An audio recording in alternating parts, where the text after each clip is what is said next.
ভগৱান শ্ৰীকৃষ্ণই কদম্ব গছৰ তলত বহি শান্তিৰে বাঁহী বজাই আছিল।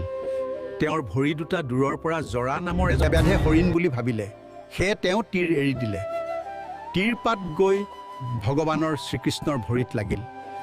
এই ঘটনাৰ পিছতেই ভগৱানে নিজৰ দেহ ত্যাগ কৰিলে। ব্যাসজন আগৰ জন্মত বানৰ ৰজা বালি আছিল।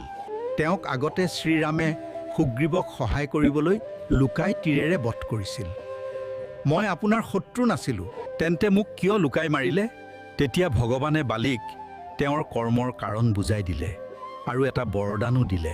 বৰদান অনুসাৰে যেতিয়া ভগৱানে শ্ৰীকৃষ্ণ ৰূপে জন্ম ল'ব, তেতিয়া বালি এজন বেদ হৈ জন্ম ল'ব আৰু লুকাই তীৰেৰে তেওঁক আঘাত কৰিব পাৰিব। আগৰ জন্মৰ কৰ্মৰ ফলৰ বাবে ভগৱান শ্ৰীকৃষ্ণই দেহত্যাগ কৰিব লগা হৈছিল। ভগৱানৰ জীৱনতো যদি কৰ্মৰ প্ৰভাৱ আছে, তেন্তে আমাৰ কি হ'ব?